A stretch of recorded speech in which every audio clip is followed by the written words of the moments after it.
secured request to that server, and then you are going to get access. So what happens here? The first one, your browser is sending just an HTTP request, which means the request is not encrypted. Okay, to me is you send an HTTP request. Okay, so for instance, this is what I'm going to do. Let's say I want to access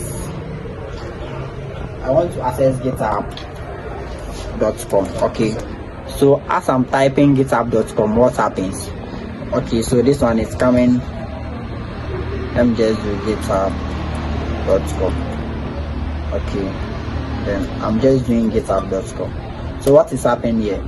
My browser is currently sending an HTTP request to the actual domain of this guy.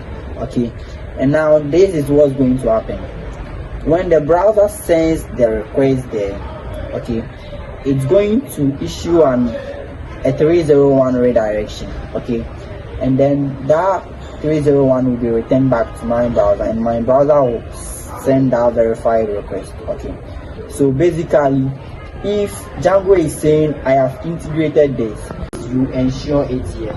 So in my settings.py, I have done it here. What I'm doing here is I have HSTS configured in my project. Okay, so what it's going to do is basically when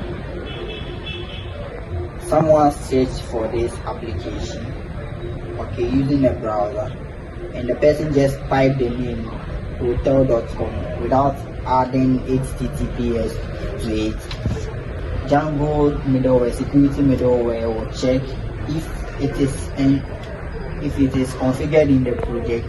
Then it's going to say, hey, for this particular years, okay, so we have what we call, we are going to tell it for this amount of years. Whenever someone types this, only respond if the link is secure. Okay, so what is going to happen here? Without HSTS, your client or your customer will type the name of the domain, and then if the customer doesn't add the HTTPS to it, an attacker can intercept, and your customer can enter a secret credential like a credit card or something, or login credentials, and then the attacker can just grab this information.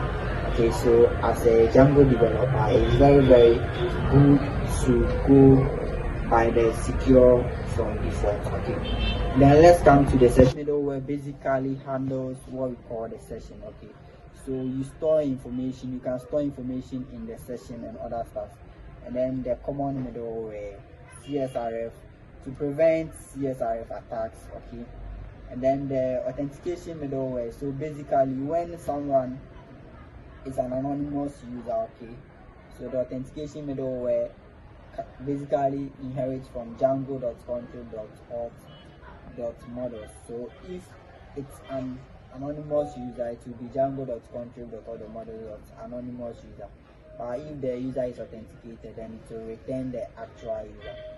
And then I've also integrated ANSYS and Django OTP. Okay, so basically Django OTP and then the ANSYS and then the visitor tracking middleware, they help in the security features because we integrated two-step authentication within the project.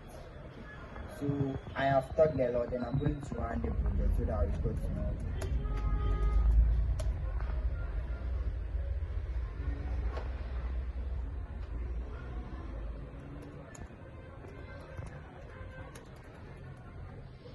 Okay, so pip and shell is used to activate the virtual environment. Okay, so I just run pip and shell. Okay, it's used to activate the virtual environment, and then Python manage.py run server. It's used to run the server. So if you haven't started a Django project before, what basically happens is when you are starting a Django project, you install pip and then you use pip